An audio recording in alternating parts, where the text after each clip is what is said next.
Hello and welcome back to day 3 of the Answer Your Calling training and activation series. Wow, so much has transpired in the first 2 days, and here we are already on the third and final day. I am just blown away, my heart blown wide open, and I'm so in love with all of you and feeling truly honored. It's just such a privilege to hold this space, to be in this community, to be walking this path alongside you, sister. All of us as conscious, caring, spiritual women, and reading your comments, all the conversations that have been happening. It is just wonderful. I know that many of you are feeling inspired. Some of you have identified what your next steps are, and connections, relationships are being made within the community, and it is all so wonderful. This is exactly what I had hoped for with my vision and my intention in creating and offering Answer Your Calling. So, you should know me by now, but my name is Flora, and I am a priestess. I am a dream igniter. I am the focalizer and creatrix of the Awaken the Goddess Within community. And I am a leadership mentor for spiritual teachers, for healers, for creatives, and I train women who want to be in a service-based sacred business, to be exceptional group leaders, to have a thriving, more profitable sacred business, and to have the support that is so necessary when we step into our leadership. And that's what this is all about. And that is also what my Sacred Facilitators training is about. I've been talking about this every day, but I'm just going to say that the early bird bonuses are going away tonight. So if you're on the fence and you need to talk to me, reach out to me if you have any questions. But if you are feeling really ready and aligned, I encourage you to jump in, get your registration happening so that you can get those early bird bonuses. And as a surprise, I've decided to offer a free 30-minute strategy call to anyone who joins today.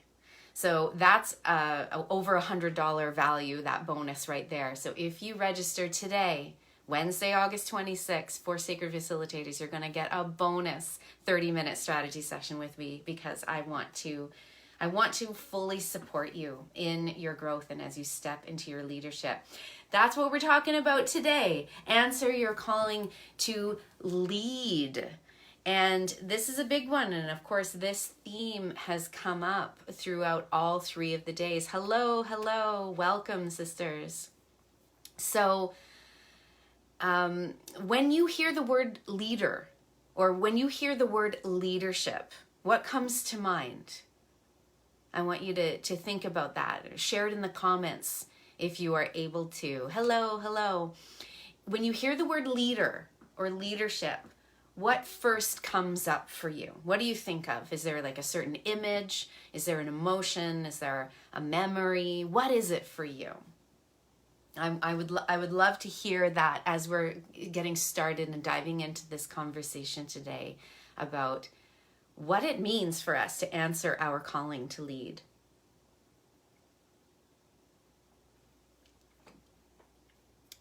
Usually when I ask this question, I get answers that really vary from boss or bossy, also dominant.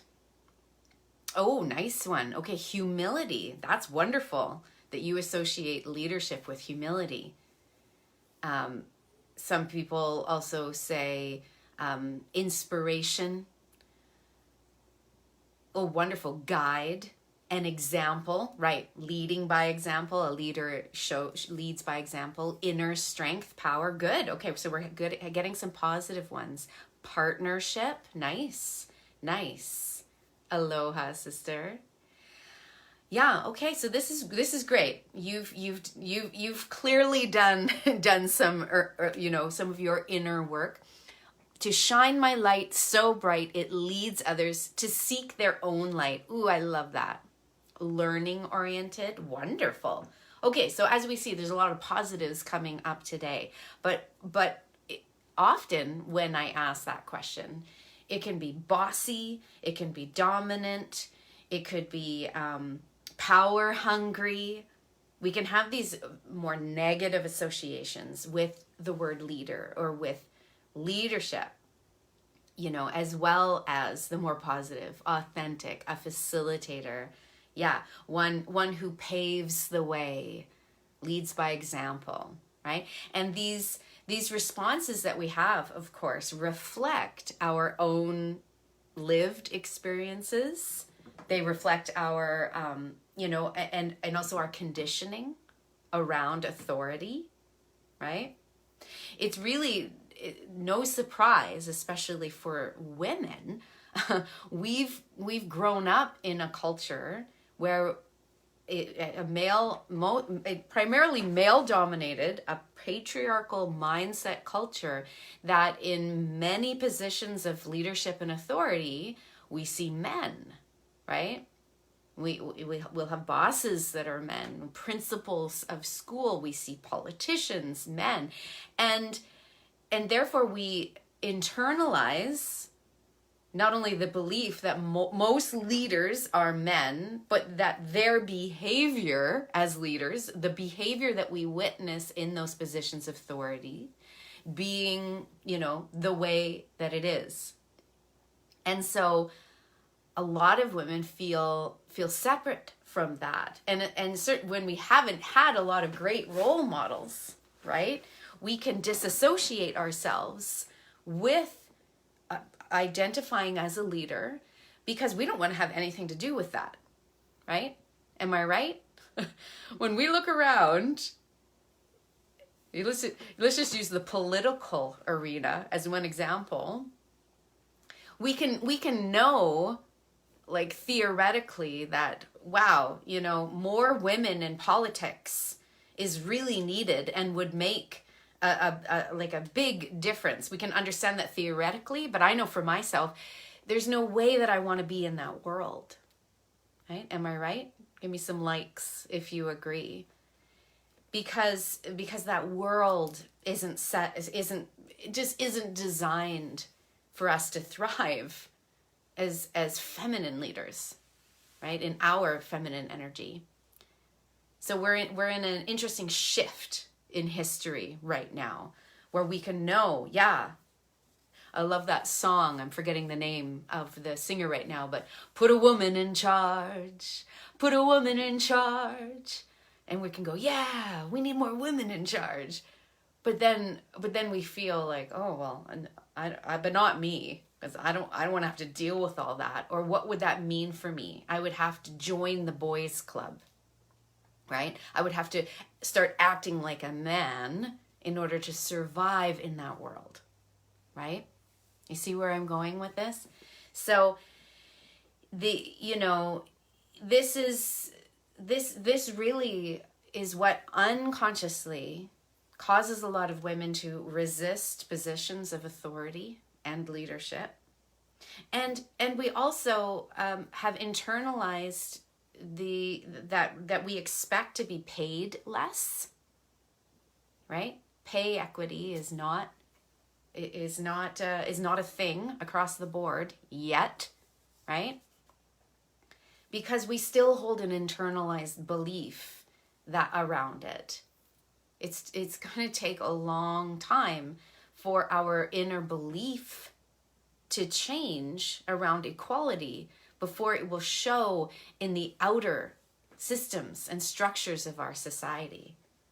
When will the day come when I'm waiting as a Canadian woman especially, when will the day come when all American women rise up and say, enough, we deserve 1 year paid maternity leave? When will all the women of America rise up and say, enough, We are all getting paid equal pay, right? So we have to believe that it's possible. We have to believe that we deserve it. And the truth is that we do not need to play by their rules. We do not need to enter into those more male-dominated arenas if we don't want to.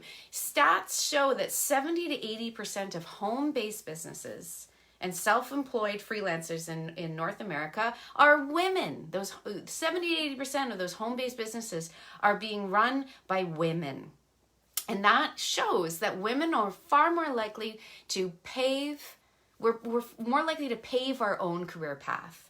Forget climbing the corporate ladder. We're going to build our own ladder, right? And so that's just one of the challenges that we face. And that's what I'm going to talk about today, is that there are so many challenges that women face when we choose to step into leadership, any kind of leadership.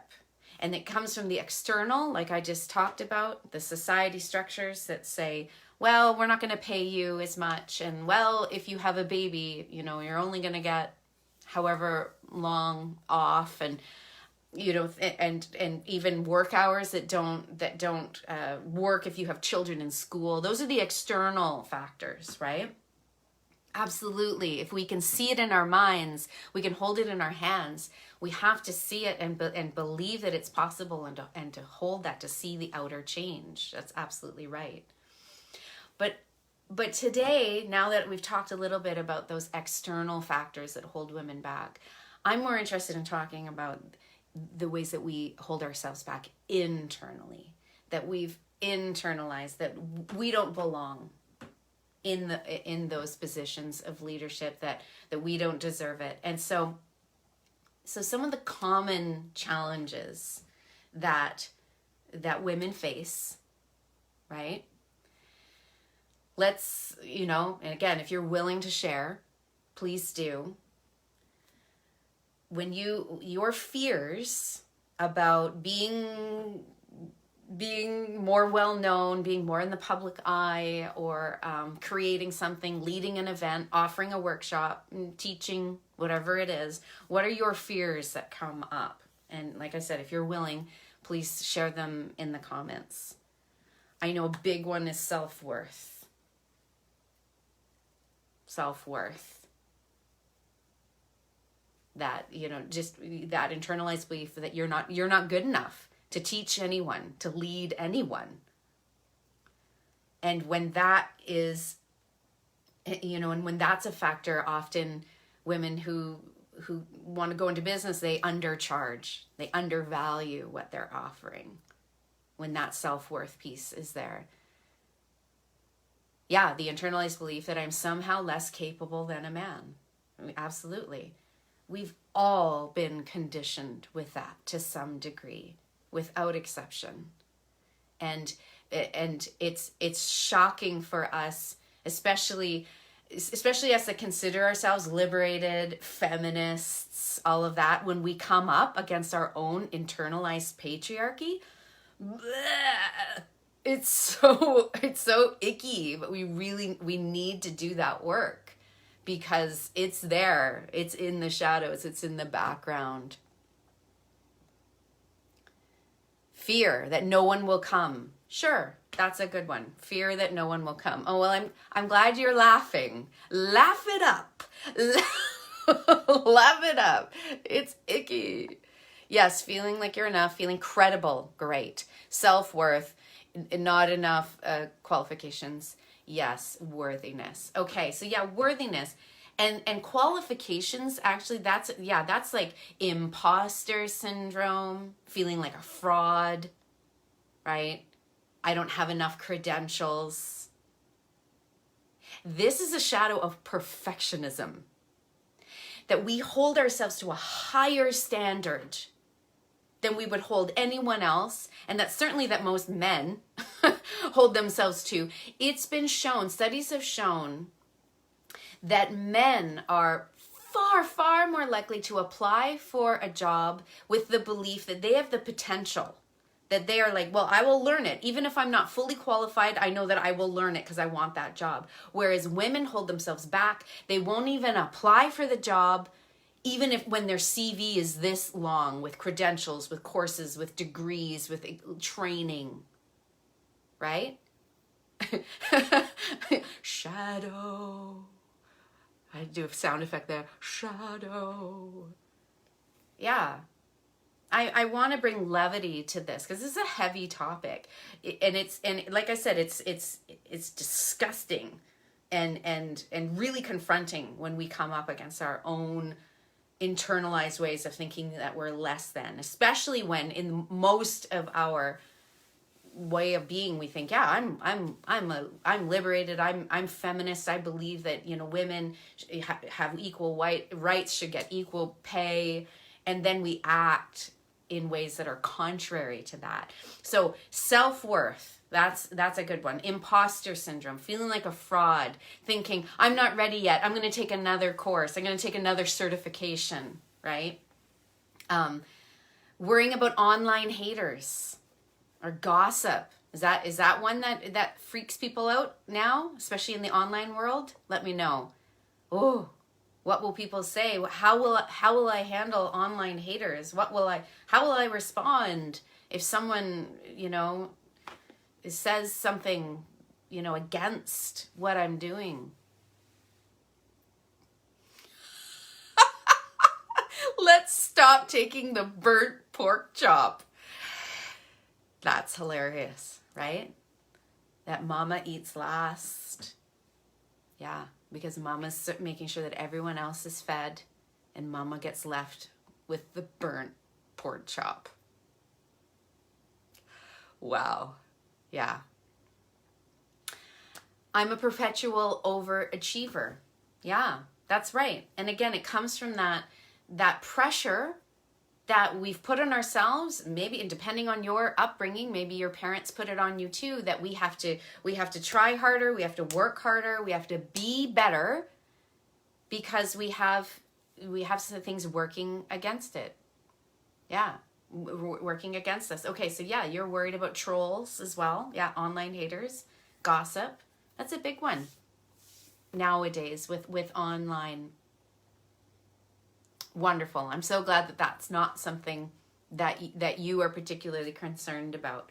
Okay, what about the fear that you're going to be called out on something and that you weren't aware of, especially in this year, 2020. What if you were called out on like I shared yesterday, something to do with racial justice, racial inequality, and suddenly it's like, oh, my white ignorance, I didn't know.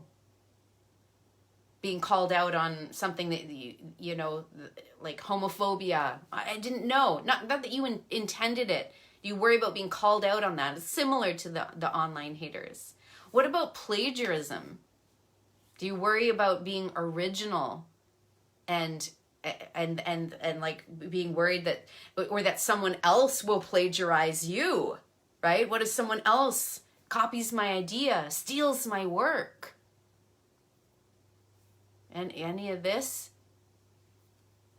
a fear? Maybe some of the stuff you haven't even thought about yet. Oh yeah, do I need to worry about that? Intellectual property. It's a big one, and right now, this is very present for me because literally yesterday I got an email from a woman saying, hey, are you aware that you're using one of my photos to promote your program? And I was heartbroken, and I am so upset and shocked that I was using this image out of integrity. And this literally just happened last night. And I was having more, sharing more emails this morning. I'm so sorry. And we cannot just go to Google Images and pillage Google Images without checking the source. In fact, you probably shouldn't be using Google Images at all. This is when we get to the point in our sacred work that everything needs to be integrity. And this has been a real wake-up call for me.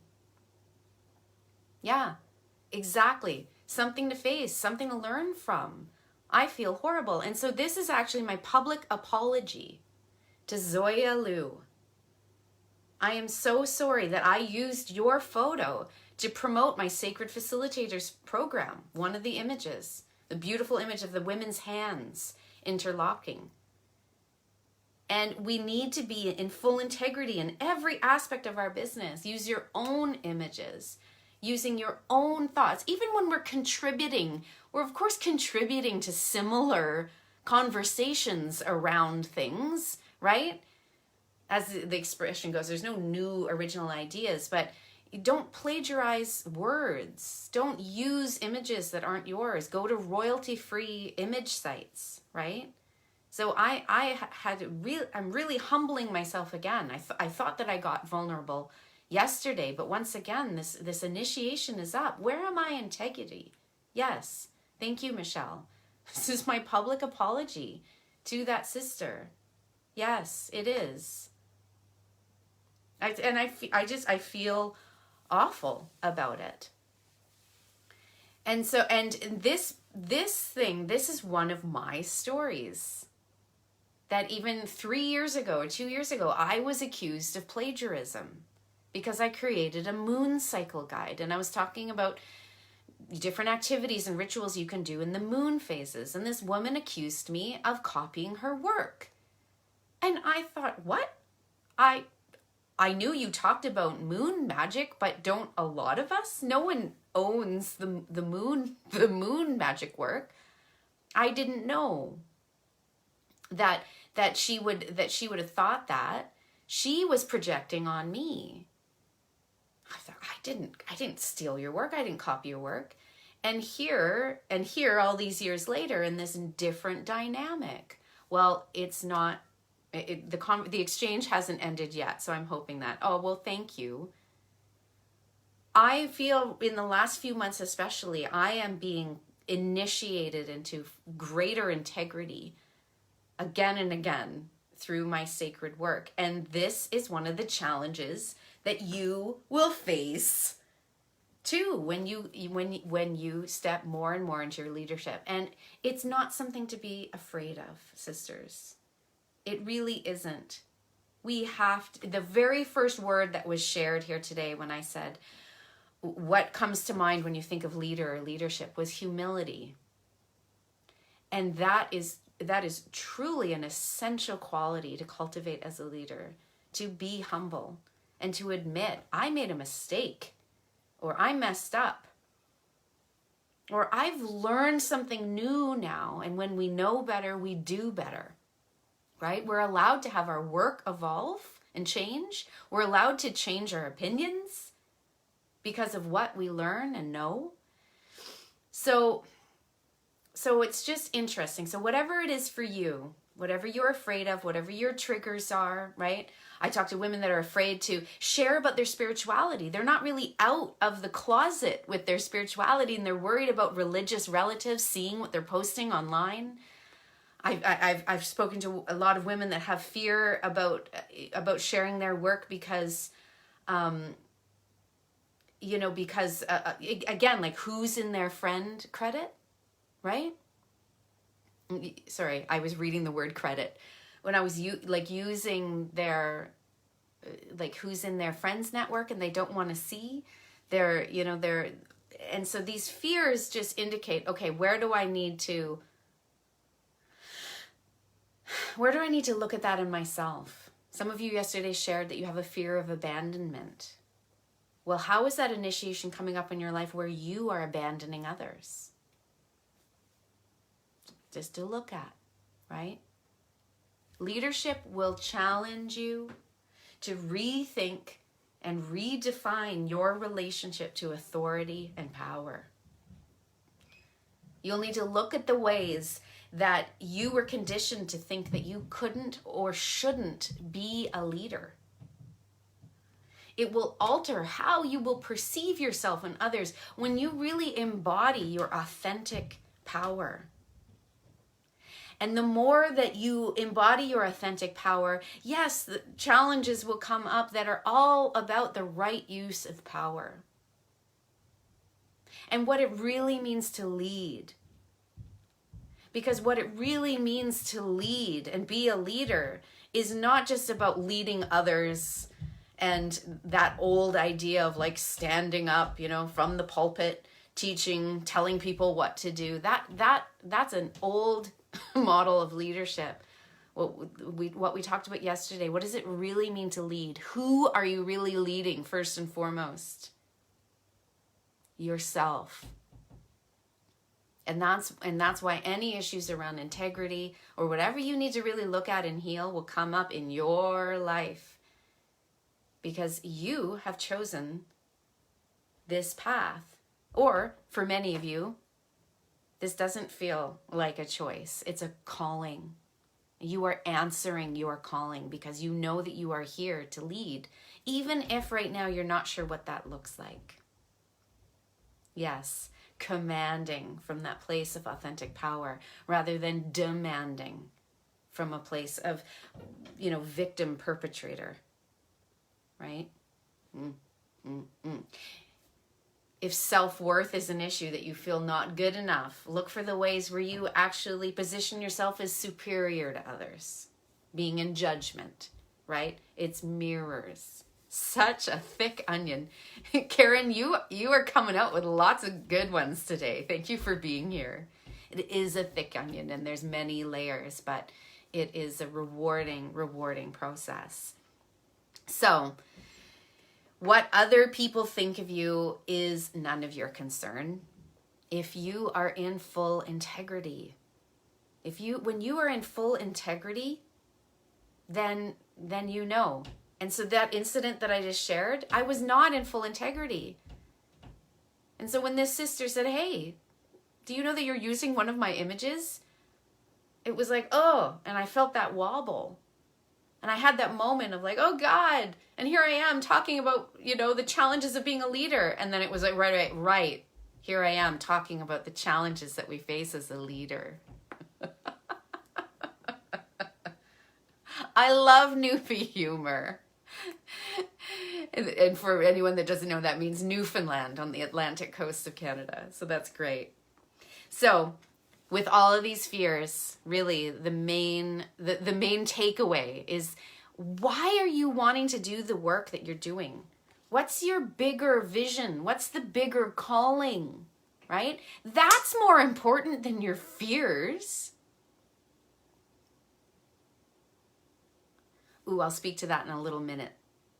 But your why, your big why, the reason why you are wanting to do your work, to offer what you do, to create your events, or to teach what you teach, it's for a bigger purpose, and it's so much more bigger and more important than your fears of, am I good enough? And, oh, what if no one comes? And, oh, what if I have some online hater comment that I don't know how to deal with?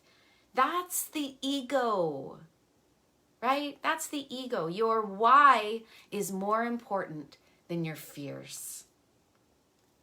And so just, if you catch yourself getting all caught up in the fears, you've got to reconnect to your bigger vision and your bigger why.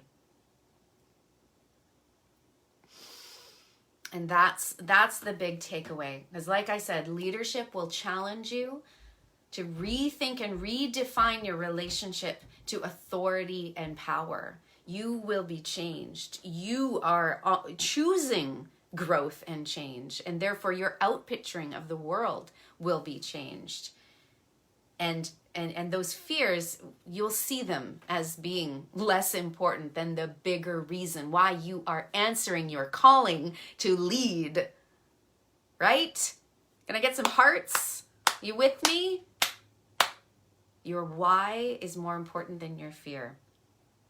So, to circle back, where does intention enter the integrity equation? Well, what I have really learned, thank you, yes. what I've really learned is that we're at a point, I believe, in our human consciousness right now, that the impact, the negative impact of harm is more important than the intention.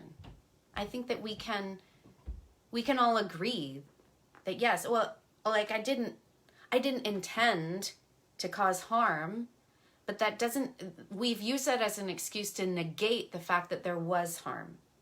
So the impact is more important than the intention. And taking that position in consciousness, which requires a lot of humility and compassion, is really, that's the higher road for us right now, especially with racial inequalities. When we realize that we've done something ignorant and it caused harm, it's like, oh, well, I didn't mean to. Right? Do you see how that just negates the experience? It's dismissive. The impact is more important than the intention. If I brush that woman off, oh, sorry, I didn't mean to, I didn't know that it was your photo, but whatever, I didn't mean to, right? We have to own it. We have to own that there was a negative impact, regardless of our intention. And yes, that comes into our integrity. Yes. So that's a whole other topic. I'm going to try to keep this one on time today. The last couple of days I've gone a little long, but yes, it is. Thank you for bringing in Kuan Yin. I've been working with Kuan Yin a lot this year as a deity and as an archetypal energy that really speaks to that really high level of compassion that we need for self and for others as we make our way through a lot of this deep collective healing and figuring it out. Yes.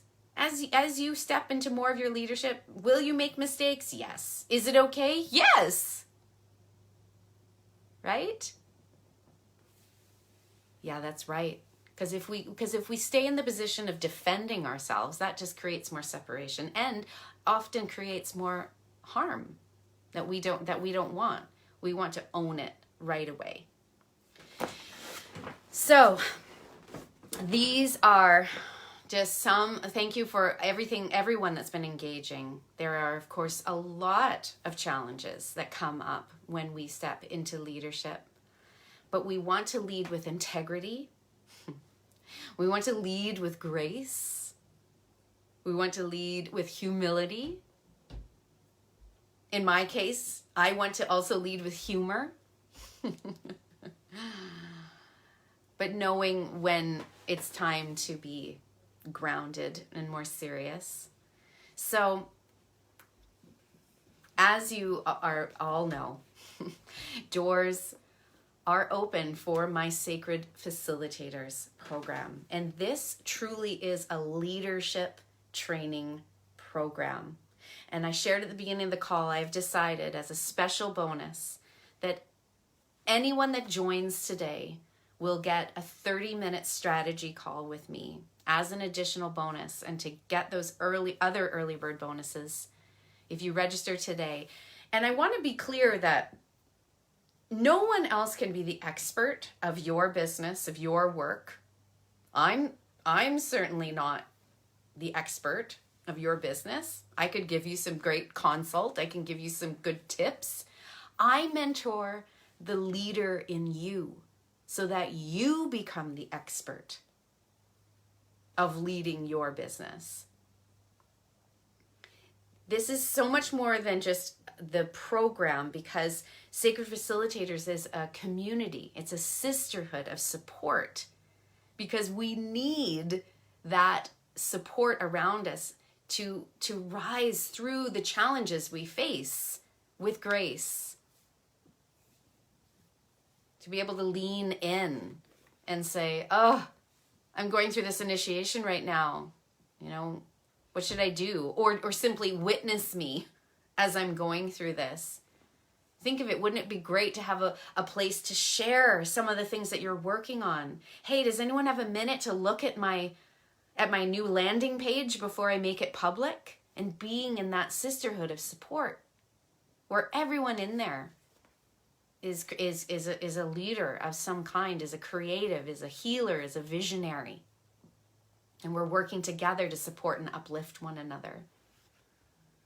So aside from the core training modules, which are rock solid, in my opinion, and the additional training workshops that you're getting, and the pre-course of Discover Your Feminine Business Archetype, where you learn about your primary leadership style, your particular alchemy. In addition to all of that, you have the community, and that's ongoing.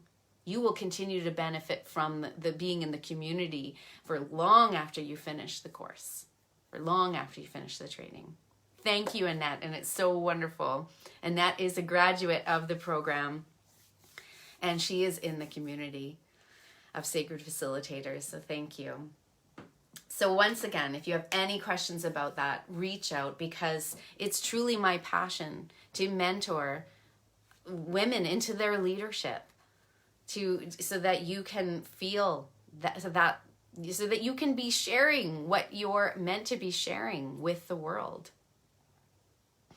Whatever that looks like. That could be online events, or it could be more in person. Eventually we will be getting back to in person, right?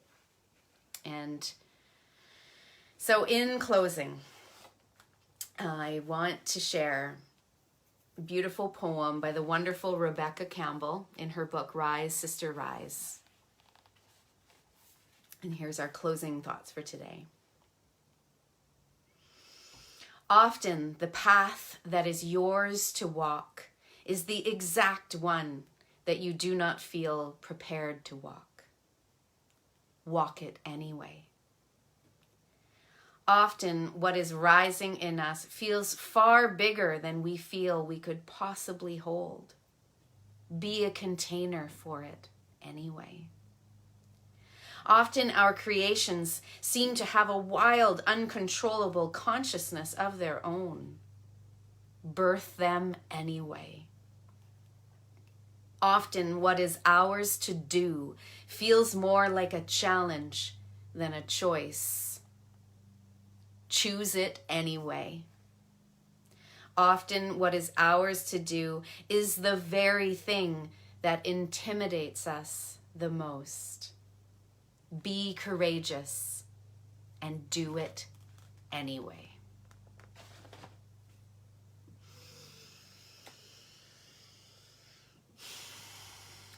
Deep bows to you. Be courageous and birth it, create it, and do it anyway. Many blessings. Thank you so much for being here. I hope that if it is aligned and in the right timing, that I will see you in Sacred Facilitators. And if not, we will be hanging out in here in the community. Oh, that was Rise, Sister, Rise, from her book, Rebecca Campbell. Thank you. Now, page 183. Blessed be, sisters. Answer your calling to lead in whatever way, shape, or form that looks like for you. Bye for now.